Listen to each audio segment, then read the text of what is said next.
Good morning. Today the student chapters present a very special speaker, Dr. Christina Willis, whose presence here is possible thanks to the SPIE Visiting Lecturer Program. Dr. Willis is a laser scientist with extensive experience in optics and novel high-power laser development, with degrees in physics and optics from Wellesley College and the College of Optics at the University of Central Florida. Outreach, policy, and science communication are a passion for her. She became involved with SPIE as a graduate student, has served as a student chapter officer, chair of the Student and Early Career Professional Ad hoc Committee, and was an elected SPIE director from 2017 to 2019. She has also served as an Arthur Gunter Congressional Fellowship from 2019 to 2020.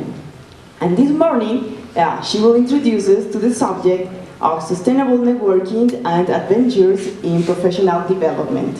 Please welcome Christina Willis.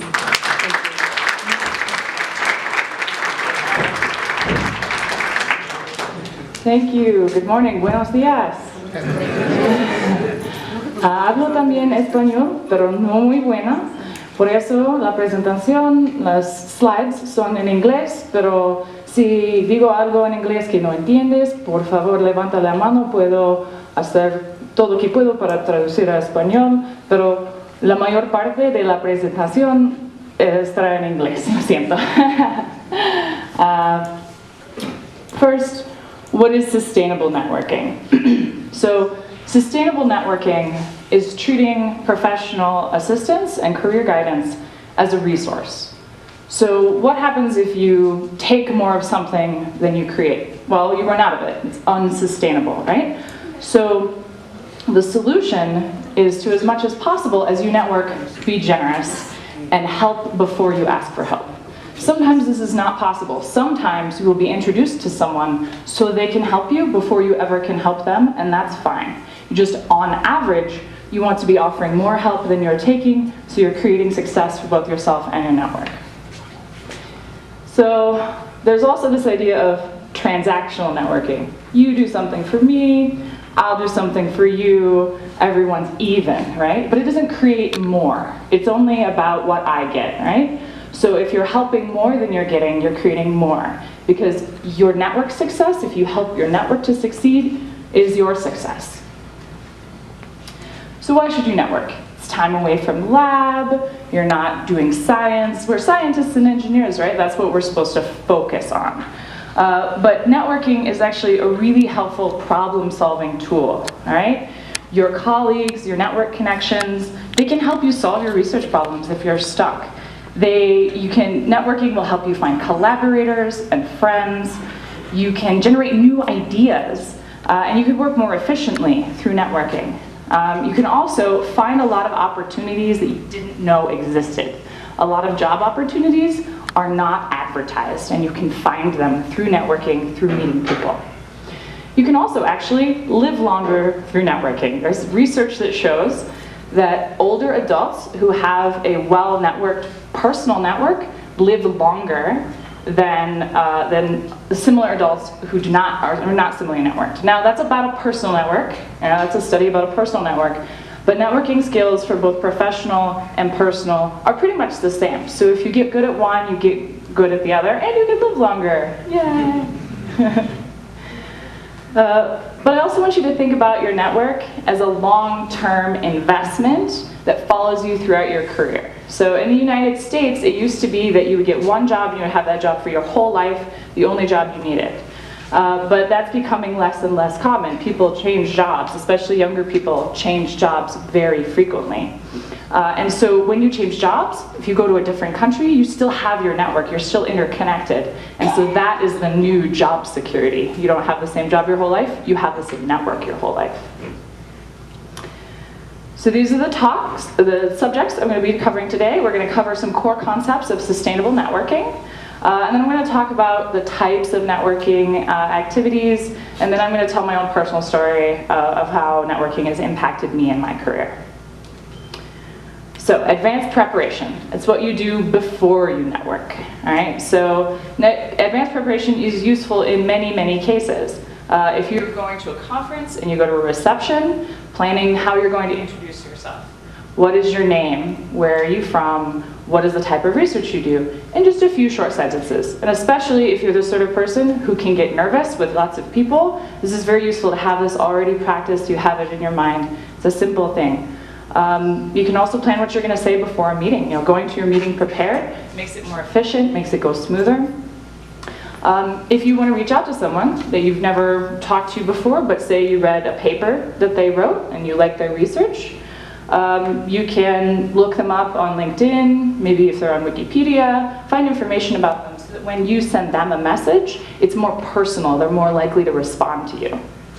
And then also, it's a big one, it's a hard one, especially if it's a big conference like Photonics West, planning what you're going to do in advance, making your schedule. So that you can make sure to attend the things that are most important to you. I know as a student, the first time I went to Photonics West, I did not plan anything except for my talk, and I practiced my talk, and that's all I thought about. And then I discovered that there was a competition for student papers, and I couldn't do it because I hadn't entered it before the conference. So things like that, advanced preparation can really help you out. So being prepared is about managing your time efficiently. If you have a plan, you can be more effective. It's about respecting other people's time. So if you know what you want to say and what you want to accomplish and you meet with someone and you're clear about that with them, the meeting goes faster, it's more productive. So during an interaction with someone, when you're speaking with someone,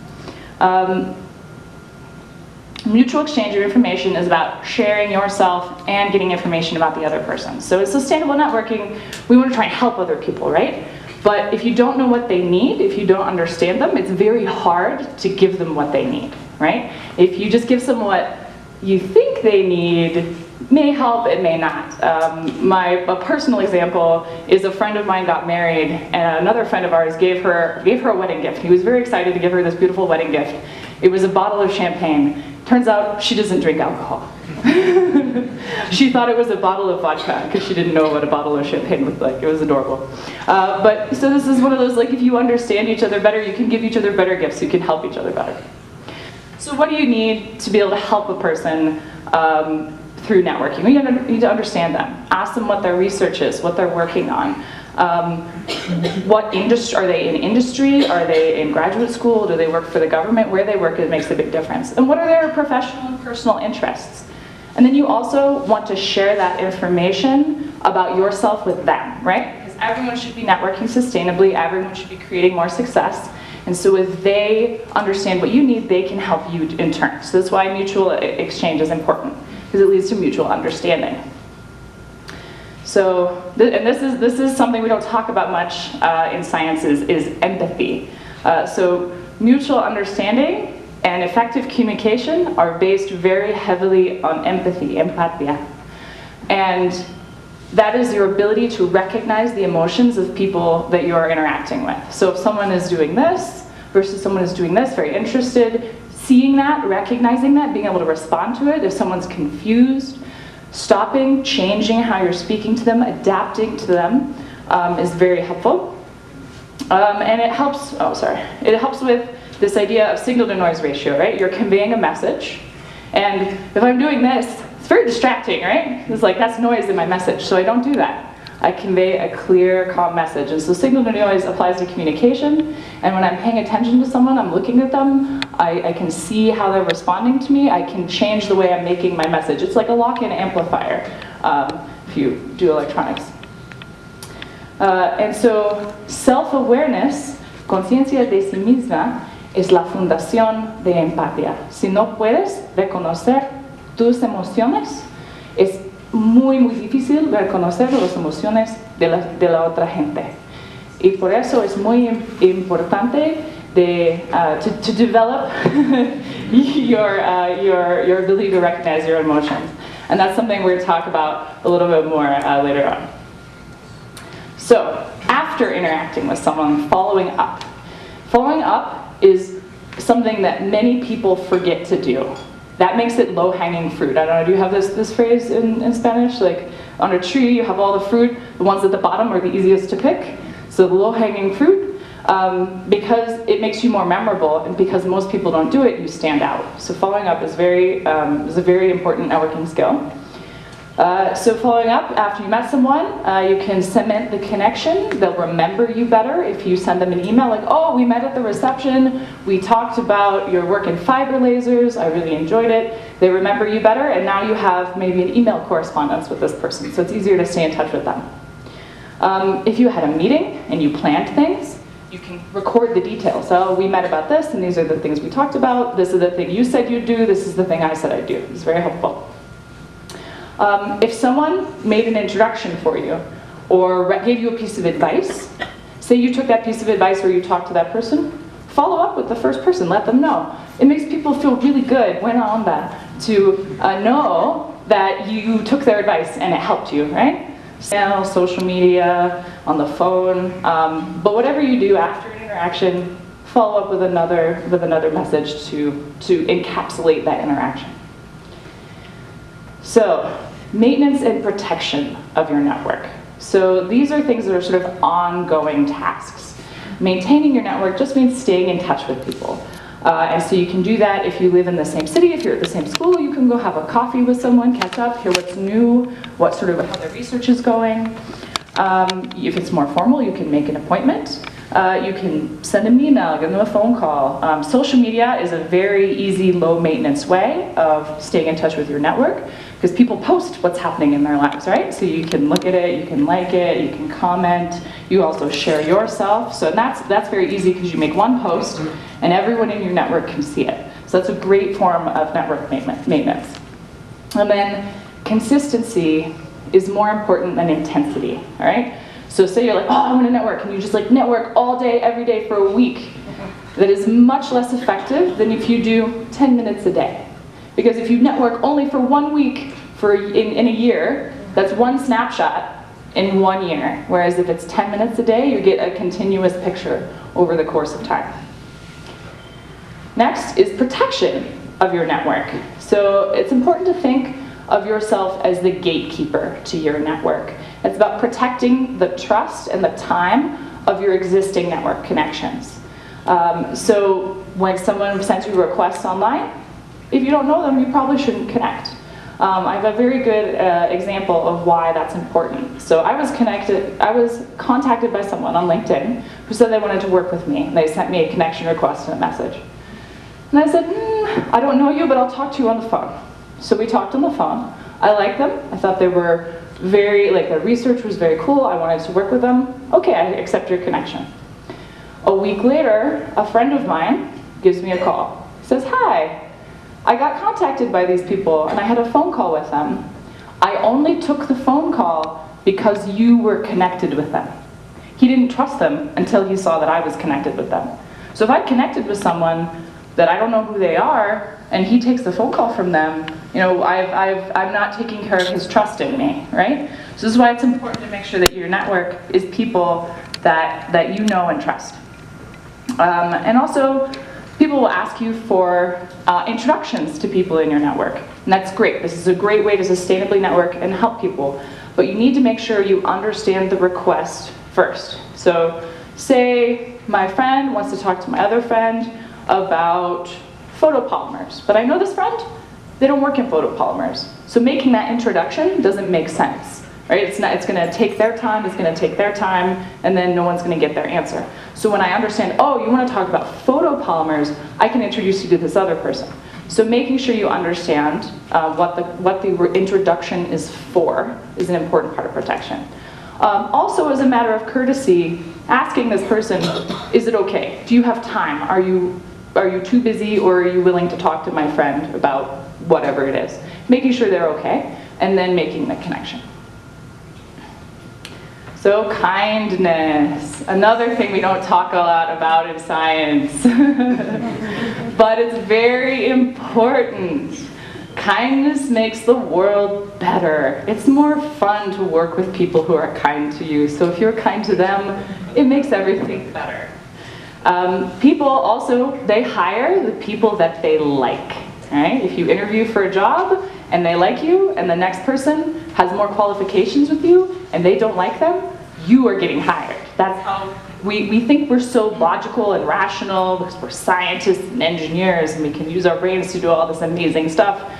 We're still animals, we're still humans, we still have the psychology that is being studied. So people hire people they like, being kind makes you more likable. Also, if everyone is kind in your workplace, your colleagues will be much more willing to answer your questions, to give you their time, to help you. And in general, people will be more willing to help you. So kindness is very important. These are a few examples of acts of kindness that you can perform while networking. ¿Pregunta? No, okay. So focusing on the comfort of others, like even just in a conversation with someone, if someone's sort of trying to lean in and they can't really hear you very well, you can speak a little bit louder. Or are they kind of backing away from you? Maybe you should speak a little bit quieter. Just trying to pay attention, use your empathy to see how they feel and make them more comfortable. You can offer people assistance, or you can accept their request for assistance. Those are great acts of kindness. Following up, again, if someone has helped you or you've met with someone, you had a good meeting, it's very kind to follow up, reach out. Again, advanced preparation. If you come prepared to a meeting, you know what you want to talk about, the meeting is very efficient and smooth, that's a kindness to the person because it's a good use of their time. And then mentoring. So no matter where you are in your career, there's always someone behind you on the progression. You can mentor them, you can offer them guidance and assistance in their career. And also looking for a mentor if you don't have one. I highly recommend that. There's a lot of studies that show that people think that, or people say that having a mentor in their life was very important for their career, for their progression. So both being a mentor and a mentee at the same time is entirely possible. Another important part of kindness, self-care. Right, taking care of yourself. If you ride an airplane, what do they tell you? They put the mask on first, right? Because you can't help people if you are unconscious, right? So,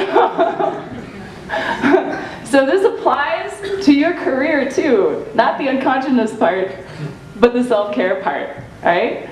So advanced preparation helps you. You can be more relaxed when you show up to a conference or a meeting because you already know what you need to do and what you need to say.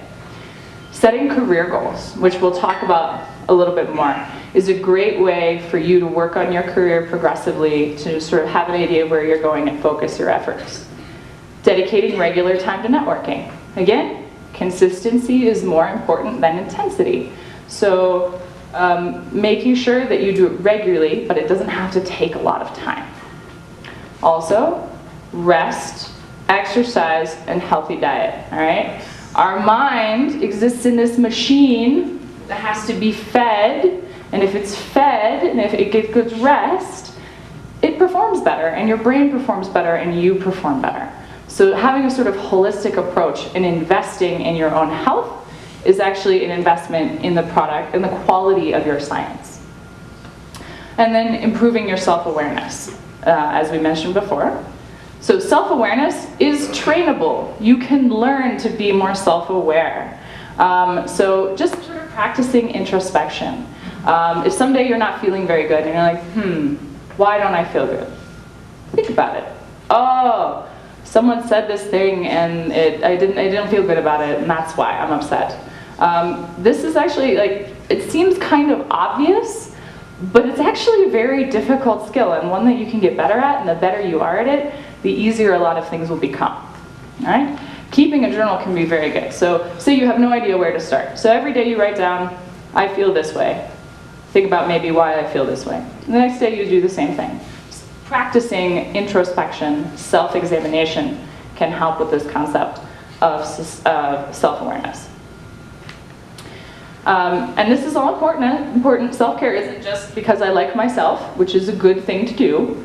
But the stronger your position is, the better able you are to help others, right? So your network success is your success, but it goes the other way. The more successful you are, the more you can help other people, the more resources you have to help others. So my favorite, very stupid little example of this is I got elected to SPIE's board of directors, which was very exciting. And that meant that I got to go to the president's party at Optics and Photonics. I had an invitation. And I had other people who were my age, who were not on the board of directors, who were not invited to the party. And I said, no, come to the party. And they're like, are you sure? And I said, yes, of course. What good is my success? What good is that if I can't help you succeed? So you come to the party, you have a good time, you get to meet other people in decision-making positions. So using your success to help others and creating a virtuous cycle is what self-care is about. So now, goals and strategy. So the goal is your what. What do you want to do? And your strategy is how you do it. So you're having a goal makes your efforts more focused. All right? And it can be a big goal or a little goal. It can be something that will take you a decade to accomplish, or it can be something very small. A big one would be a career change. A small one would be learning a new piece of software, organizing some work happy hours, maybe writing a book. But you have your goal. And your goal isn't permanent. You can change it, experiment. So pick one. Don't worry about it being perfect. I know perfectionism, and you have so many options, and you have to pick the right one. No, pick one, and try it, experiment. And if it's not working for you, if you don't like it, you could change it. But so your networking strategy, once you have your goal, is how you assess how you spend your time. You say, okay, so I want to someday, this is a goal of mine, to be a paid public speaker, maybe to be a professional public speaker. So that's my goal. So how do I do that? Well, I need to practice public speaking. Ta-da! Practicing public speaking. So when I got the invitation to come, I had my metric of, well, I have my goal. Is this going to help me with my goal? Yes. But it's also great sustainable networking because I get to teach you something. I get to try and share this message that I think is very valuable. I get to meet you. So it's a wonderful thing to do. So that's how you use your goal as to create a strategy to decide how to spend your time. But also, planning is very important. Leave some room for serendipity, for chance. So many important scientific discoveries happened by accident, right? What's better in science than, muy interesante, eso no es esperado, yeah? So leaving space in your planning, occasionally go to something you think, I don't know, probably it won't be any use, and it may not be, but you might meet someone or discover something or get a new idea that you never would have gotten otherwise. So planning and strategy is important. Leave some space for chance too. Facial types, in person and online. These work together very well in a cycle. So if you meet someone online, trying to have a networking opportunity, meeting them in person is very important because you can develop a rapport with people that you can't develop online. But then if you met someone in person, make sure to move the relationship online. Send them an email, find them on LinkedIn, send them a message on Twitter. So cycling back and forth between both types of networking opportunities is very good for the relationship. Then there's two networking role types, which I call active and passive networking. So different people who talk about networking use these words differently. This is how I use them. So I mean, active networking is you're looking for someone to talk to. You're seeking people out. Passive networking would be when others seek you. So if I go to a conference and I know there's an author I want to speak to, I go find them and introduce myself. That's active networking. Passive networking would be writing a blog post or a professional development article, putting it up online. My book and posting online is passive networking because I've shared what I've done, gives other people the opportunity to reach out to me. So both active and passive networking are good things to be involved in. So almost anything can be a networking activity. Attending conferences, giving presentations, asking questions. This is one of my favorite kind of both passive and active networking opportunities. So you stand up at a presentation, you say, thank you, it was a great presentation, I have a question. You're sort of actively networking with the presenter, but everyone else in the room hears your question. And some people will say, oh, that was a great question, I want to go talk to that person. And they'll come find you, passive networking. Asking questions, I love it, it's my favorite. Publishing, both technical work and professional development work or human interest pieces, any kind of writing published online is great. Going to work social functions, networking with the people who are near to you. This is something we often overlook. We kind of think about, oh, networking happens at the conference. But most of your networking happens every day, and it's the people that you see every day who become your strongest network connections. They will remember you for years. You can move halfway across the planet and send them an email and they'll answer you because they remember who you are. So don't overlook networking with everyone who is in this room. And then interacting online. It's a great way to get new ideas, talk to people, meet people you couldn't possibly meet because they are halfway around the world. But there's a difference between socializing and networking. Socializing is very important. It's good for your mental health, self-care, right? But unless you get contact information and can follow up with them and have a continuing relationship with that person, it's not networking, all right? So networking it relies on a continual and regular contact with someone. So both are important, but there is a difference. All right, volunteering. Volunteering is my absolute favorite activity. I know I said asking questions, but okay, I have two favorites. So volunteering is amazing sustainable networking. So you're helping the organization that you're volunteering for. You're helping the community that the organization serves.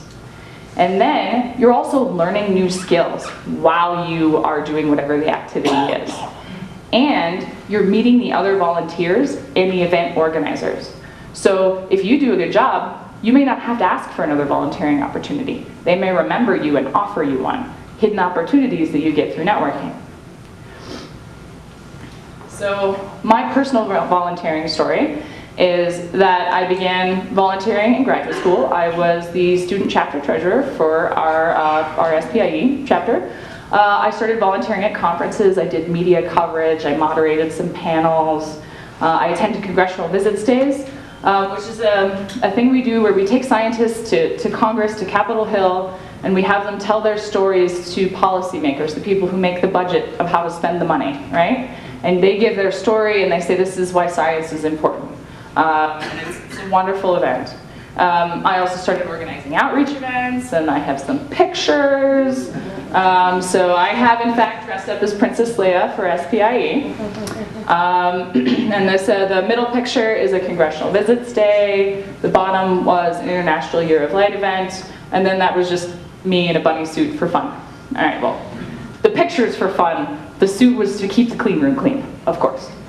And so what I discovered with volunteering is the more I volunteered, the more opportunities I got to volunteer. People remembered that I liked to volunteer and they asked me back.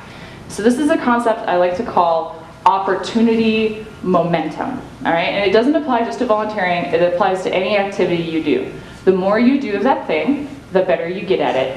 The more people think of you when they think of that activity, and the more opportunities you will get to do that thing. So this is sort of like an integration, a progressive little step at a time, where eventually opportunities are just going to find you if you do enough of whatever that thing is. So volunteering, if you are interested in getting a leadership role, is also a path to leadership. So I was doing all these different volunteering opportunities, and they got sort of bigger and bigger as I went. Serving on panels, reviewing grants, organizing big International Year of Light events, and eventually I started getting put into bigger and bigger leadership roles. So I got onto governance committees for SPIE. I became a chair of a committee, and eventually I got put onto the ballot, and I was elected to be on the board of directors, which is an insane and amazing honor that I got to have. But that's a volunteering role, right?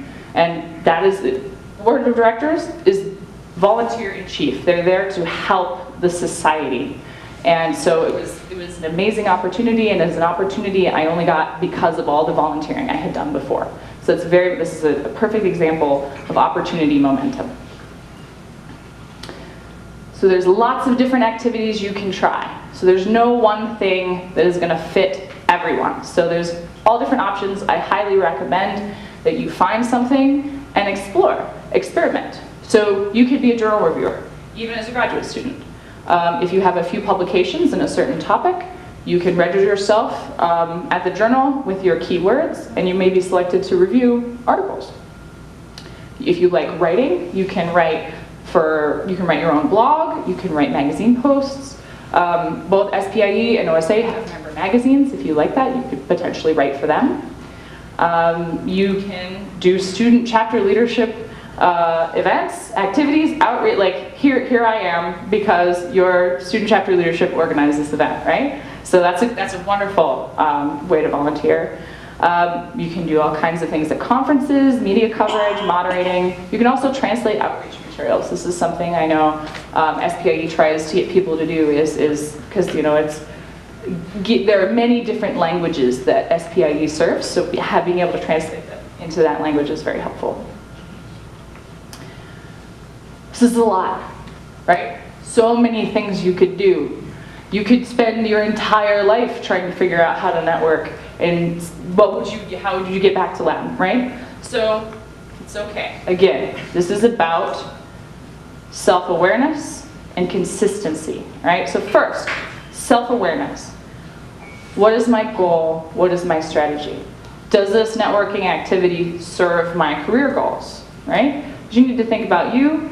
The more successful you become in your career, the more you can help your network. Think about that cycle, but you need to think about you first. And so then also think, how much time does this volunteering activity take? How much time am I going to have to dedicate to it? And what is the balance? How well does it fit versus time?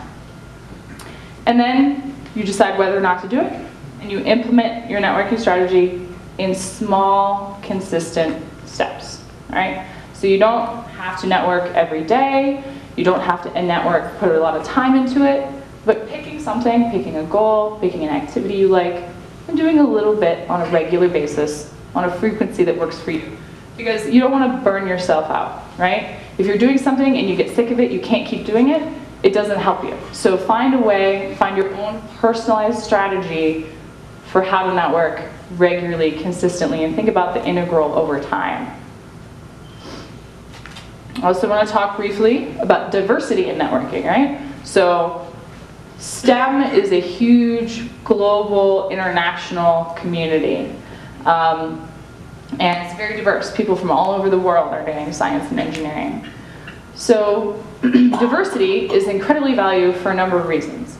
It increases group intelligence. So if you have a group of people who are only physicists and you have a metric for what the group intelligence is, it's not going to be as high as a group that's physicists, biologists, geologists, all different kinds of sciences. They're going to have a higher, as a group, IQ than the homogeneous group.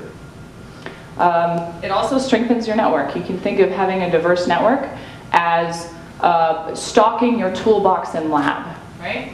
If you had a toolbox entirely full of calipers, what would that be, right? You need like some razor blades and some tape and a level and pliers, wire, you need everything, right? So having a diverse network, both in terms of individual people, but in terms of where do they work on the planet? Do they work in academia or industry? Diversity of all types is good. And then also on a personal level, having a diverse set of experiences promotes growth and will help you become a different person, both in terms personally and in terms of science. Helps you grow. But diversity can be hard because familiar is easy. Our brains, they like to be efficient, all right? So if there's two ways to do something, the way that I already know and a way I don't know, what's easier? What takes less work? The one I already know, right? So we tend to gravitate towards the things that are familiar. And that applies to people too, right? So we like to try, we see our friends at an event, we want to spend time with our friends, but we need to make sure that we branch out, meet new people, question our assumptions, try new things, and get outside your comfort zone, because that's really where growth and discovery and learning happens. So now, the impact of networking. I get to tell you my story. So I'm going to start when I was studying physics at Wellesley College, I had a summer internship at our National Institute in the box, but there I am. And so that summer, the director of the laboratory came to give a talk to the summer students to inspire us, and at the end of the talk she said, "I love talking to summer students. Please come talk to me, make an appointment." So I did. Not many people did. This is a follow-up that a lot of people did not take advantage of. But I didn't know a lot about networking, but I said, this seems like an opportunity I should take. This is someone important who's offering me their time. So I took it. But I knew I needed to show up with a specific question. I couldn't just show up and be like, "Hi, you said to make an appointment." So that wouldn't work. So I had to come up with a question. So I knew that once I graduated, that I wanted to travel. I didn't want to go straight to graduate school. I wanted a break from problem sets and classes, and so I said, what should I do? I want to travel, but I do want to go to graduate school eventually. And so her advice was, go study in a foreign country, or go work in a foreign country. If you just travel, you don't do any science for a year, it will be very, very hard to come back and study. So go do science just in a different country. So she talked to someone who spoke to their connection in Japan. That person was like, "What do you know about Japan?" And I said, "Oh, I like sushi. I know how to use chopsticks." And he says, "Well, would you be interested in going to Japan?" And I said, "Yes, of course, please." And so they talked to their connection in Japan. They talked to the director of the laboratory. They talked to my summer advisor. I didn't know any of this was going on. My summer advisor was asked to recommend me. But ultimately, that is how I got a job in Japan and how I ended up going to work in Japan for a year. And that was terrifying. I was 21 years old. I had never traveled by myself outside of my home country. I had never been to Asia, let alone Japan. And I was committing for a year, for 1 year to go. And I knew no one. The only person I knew in the entire country was the person who had interviewed me for the job. So I was terrified. But I went, and I got to do some really cool science. This laser here was actually the international length standard at the time. And it was a kit of like 50 plus parts. And my boss had designed it, and he said, "Okay, learn how to put it together, and then write a manual to tell other people how to put it together, because I need to sell it to people I haven't seen." So that was my job, which was like, I got to learn about how to build lasers, I got to learn about writing and explaining and teaching, and it was awesome. I did some very basic work on the electronics of optical frequency combs. It was a wonderful time. I also got to do some traveling and exploring. So I did karate at the university. I got punched a lot. It was fun. My work colleagues would take me places on the weekends sometimes. And this is a picture that I took climbing Mount Fuji. We almost made it to the top before sunrise, but not quite. But still, it was a beautiful sunrise. So I got to have a lot of personal growth, both professionally and personally, through taking advantage of this opportunity, which is an opportunity I didn't expect, but it came to me because I followed up through networking. So I also did something crazy a little later on. I quit my job as a laser scientist. I'd been working for a few years, and my spouse and I, we went and traveled the world. And this definitely happened because I loved living outside of the country. I loved exploring new things, meeting new people. I really got a taste for it living in Japan. And I married someone who was willing to also quit his job and travel the world. So I'm very happy with my spouse. But so these are actually, this is all over the world. We have Easter Island, we have Panama, I want to say that's Palenque, I'm terrible at names, feeding kangaroos, Taj Mahal. So I went all over the place, and it was an amazing experience, and it fed back into my professional development, because doing that made me really want to find ways to help other people and to give back to my community through writing, policy, and science communication. So this is another thing that's important, is your personal development will affect your professional development will affect your personal development. It's a feedback cycle, it's all connected. And so that is how Sustainable Networking, the book, was born. So I was traveling, and I had a friend who works at SPIE in publishing, and he also knows that I like to write fiction, so I'm working on a science fiction novel. And he had read it for me to give me some feedback, because he's also a writer. And so he wrote to me and he said, you know, we had this idea. We were talking and we said, why don't we have a book on networking for scientists and engineers? It would be a great SPIE publication, don't you think? But who would write it? And he said, do you want to write it? And I said, yes, please. I love this idea. And so, because I on my own, like I am a networker, I do a lot of networking, but I wouldn't have decided I'm the person on my own that I should write this book. It took someone else sort of giving me a nudge to tell me, maybe you should write this book. And so I said yes, and here it is. I actually have a few paper copies that are for sale. But it is for free. You can download the electronic version on SPIE's website. It has a lot more information than what I have been able to share today.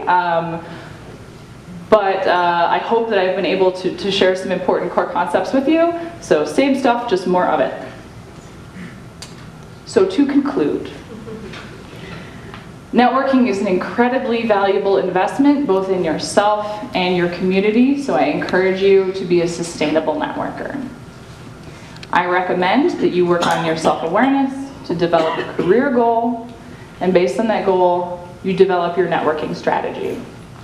Once you have your strategy, you begin taking small, regular steps in that direction. But it's important to experiment. You may realize after a little while that goal doesn't serve you. Maybe you've learned what you needed from it and you need a different one.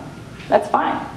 But experiment, embrace opportunities, try things that scare you, get out of your comfort zone, and enjoy networking, enjoy science, and thank you very much.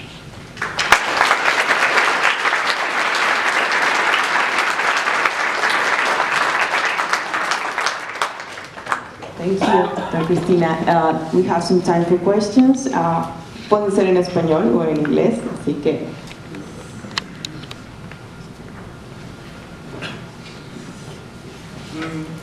I have a small question. You told us about your goals, but I saw that sometimes things don't work out the way you prepared them. So, is it okay to change your strategy instead of the goal? Absolutely. Yeah. If you realize the issue is with your strategy and you have the same goal, you just try something else. Definitely. And another small question. Did you know Japanese when you went to work there? No. I tried to study a little bit before I went, but no. I knew maybe like 5 things to say in Japanese when I went. But my institute offered Japanese classes, so while I was there I studied. And it took me about 8 months until I felt like I could go out without a pocket dictionary. I always carried a pocket dictionary with me. But after 8 months then I felt like I knew enough, I was okay. But at work they spoke English, so I didn't have to learn Japanese before I could work. Thank you. You're welcome.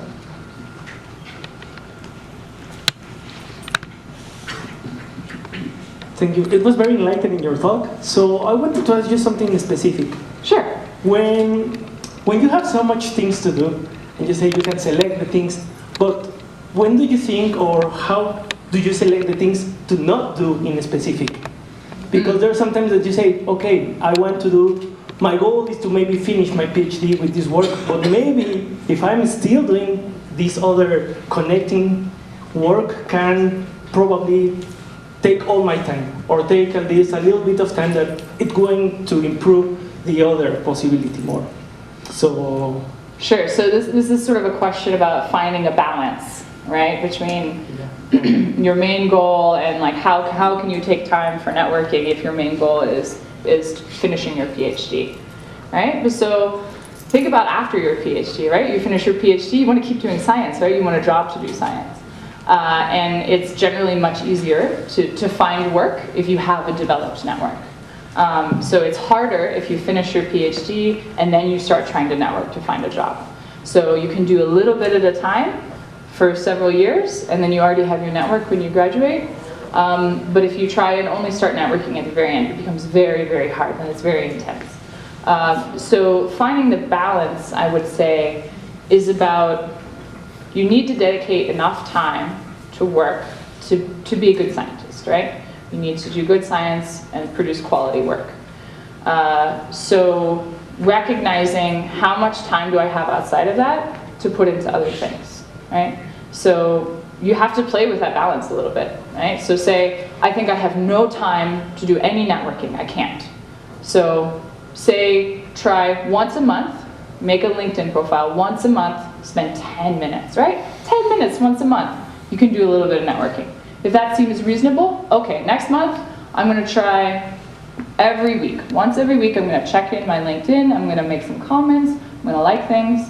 So finding the right networking activity that suits you, that you enjoy doing, that isn't hard to do, is kind of like exercise, right? There's many different forms of exercise, and some people like to run, some people like to lift weights, but if they try and do the other one, they hate it. So it's about finding the activity that is comfortable for you to do. Have a different answer. There is no one solution to this. The way you network and how much you network is going to depend on your personal abilities and preferences.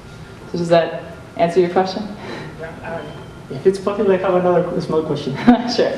How do you, or how could you convey the idea that you want, for example, in this networking, to make it maybe interest the other people? If there's some people that you know that maybe don't have the interest, or that they go to some talk that maybe you say, you don't know, I don't want to be here. How could you convey the idea to really get them in the talk? To encourage other people to network, you mean? Yeah, so that's hard, right? Because networking is very personal, how you do it, and so you can't make anyone network, right? But you can invite them, and you can say, oh, I can introduce you to this person that I know that they work in the same topic area you do, right? So you can encourage people. You could even send them articles on networking, but you can't make them. You could try and encourage them and be kind and give them invitations. And then have conversations, say things that have been useful for you, tell your own personal story, like, oh, I went to a reception and I met this person and they worked in a similar area to me, and we had this great idea, we have this new project, it's going to be a paper, so giving them examples and encouraging them is the best you can do. They have to decide to do it for themselves. Yeah.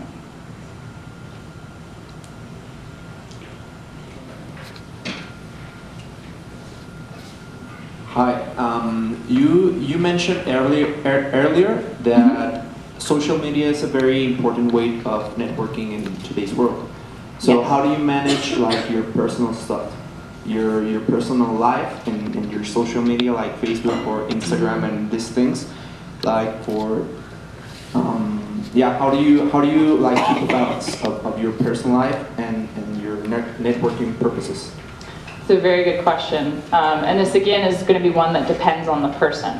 So for myself, I decided I don't want to use my Facebook for professional purposes. So I don't have my professional name on my Facebook. Same thing for my Instagram. I have a different name on those. So when I network professionally on social media, I use LinkedIn and I use Twitter. And so that for me is the division that I chose that works for me. This is a bit of a sacrifice because I know SPIE has a lot of really great networking opportunities through their pages on Facebook. And so I've chosen not to participate there, right? But I am participating in other places. So for some people, the solution may be having two different Facebook accounts, one that's professional, one that's personal, or maybe just you accept that you're going to have both together in one place. Some people are very good at organizing the list. So these are my friends, these are my work colleagues, and make a post that only work colleagues see. I'm not good at these details. I don't want to have to worry that I shared a post with work friends that was for personal friends. So it's a very good question to think about, and everyone's going to have their own answer for the best way to do that. Just for me, I focus on LinkedIn and Twitter and keep Facebook to myself. Thanks. Welcome.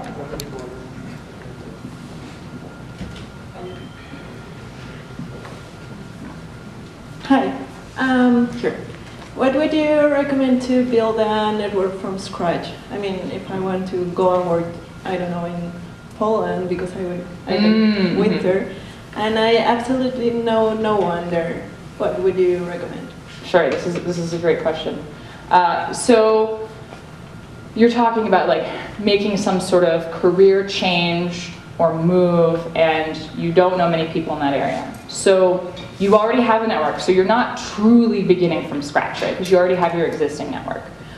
So you go through, like LinkedIn is great for this because it tells you if you have a mutual connection with someone or not. So say you know there's a particular company in Poland that you want to work at, right? So you look that company up on LinkedIn, and it will show you people who've listed that they've worked there. You can go through those people and look for a mutual connection. Say you have a mutual connection, you can write to your mutual connection and say, hi, I'm looking at this company, I'd really like to work there. I noticed that you know this person who works there. Would you introduce us so I can ask questions? So that's one way. You can also, the Poland thing is a little tough because it's hard to physically go there. But say you wanted to change careers, but there's stuff that's happening in that area locally, you can begin attending events or begin to participate in things that are in that area that's outside of where you currently work, and start to meet people there, develop a rapport, develop that network. And so this is the sort of thing that also is an advanced preparation topic, right? So you want to move to Poland. If you want to move to Poland in a year, it should be, you should have time to develop those connections. You can start talking. You can even like cold email people. So a cold email or cold call is just you've never met them before and you send them a message without an introduction. So researching that person, learning about them, sending them a personal message, you can start to make connections those ways, even if you don't already have a mutual connection with them, and slowly build up. And then eventually, when you have that network, it makes it easier to take that step. If you wanted to move to Poland in a month, it will be very hard to network that. But if you start planning in advance and trying to make those connections, attending events or reaching out to people online, that's sort of how you can begin to build things. So I'm now working in Congress for a year. This is my fellowship, working in a Senate office. And something that I have learned is much more normal in that work environment is what we call informational interviews. So I meet someone, I don't really need anything specific from them, but I say, hey, how about a coffee? What that means is I'd like to get to know you, hear about your job. We just talk in general about each other, get to know one another. That's very common in informational interviews. I wasn't as familiar with this concept in science, academia, and industry when I was there, but it is very common in many professions where you don't have an agenda. It's important not to have an agenda, right? So if you say, oh, I don't need anything, and then you ask for something, it's a little misleading. So you just say, I want to learn about what your job is, what you do, let's have a talk. Most people will be very receptive to that, and you can develop connections that way, and you can get ideas for other networking opportunities to pursue. So we had a question up in front.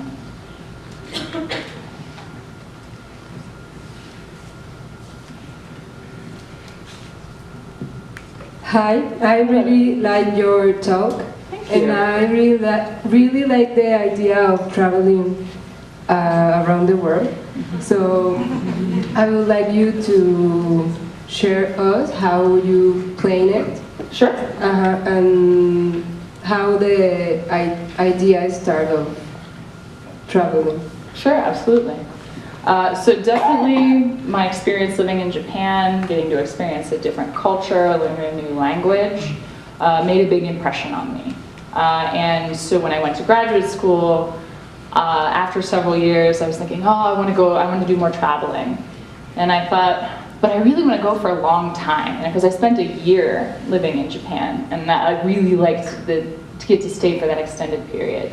And so I was at the time I was dating my now husband, and I said, what do you think of traveling? You like traveling?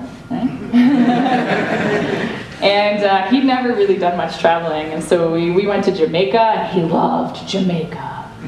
And so I got him interested in traveling, so that eventually when we were married, we're talking about planning for the future, I said, hey, what do you think about someday going on a really long trip?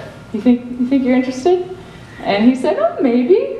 We'd have to figure out how to make it work. So that started conversations. And so when we were working, when we both had graduated and we got jobs, we decided to try. We weren't sure we could do it, right? But we decided to try and save as much money as we could in preparation.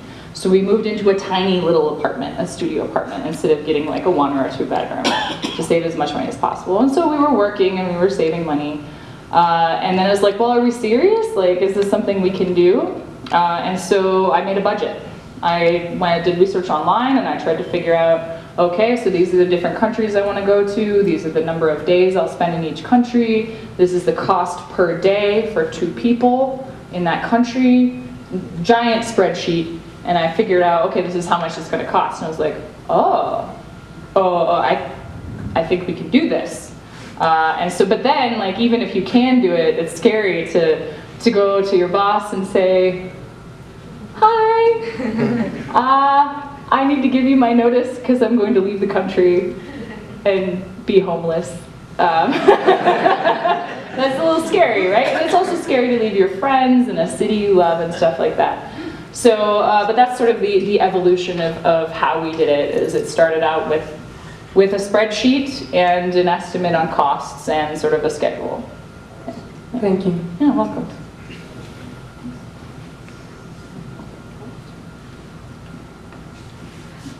I have maybe a last question. So you say your first conference, the West Photonics, you just prepared the presentation and that was all. Yeah. You didn't make anything about networking. So No. Did you have some kind of epiphany or something? So you say networking is the way to go. I would say that if I had an epiphany, it came when my advisor didn't want to send me to a conference. So I had a presentation, and I really wanted to go give my presentation, but he didn't want to spend the money to send me. And so I reached out to Dirk Fabian at SPIE, who was, I think, in the role of coordinating student affairs at the time. And he said, oh, we'll find you a volunteering opportunity, and that can cover like some registration and lodging. And it didn't work out. I still couldn't go. But the next time that I went to the conference, I did some more planning, and I reached out to Dirk and I said, hi, I'm coming to the conference. Do you have anything I could do? I didn't really understand that I could volunteer at a conference before then. So after that, every time I went to the conference, I asked Dirk, hey, what can I do? What can I do? What can I do? And I did anything that was offered to me. And so that helped me discover things that I liked doing and things that were more stressful for me. I discovered I really love moderating panels, so I like asking questions. So this is me. I get to speak in front of people, which I like doing, but I'm not the center of attention. It's the panel of people, and I get to ask them questions, and they will answer for everyone, and then everyone learns from those questions. So through different volunteering roles, I kind of learned things that I liked. But yeah, that's when sort of I intuited this idea of opportunity momentum, asking for more. Thank you. Well, thank you, Christina, for this really nice talk. I think we have all learned a lot about networking and, like taking the opportunities we have right now as students and also professionals. So we are going to give you a little present. Oh, thank you so much. Thank you.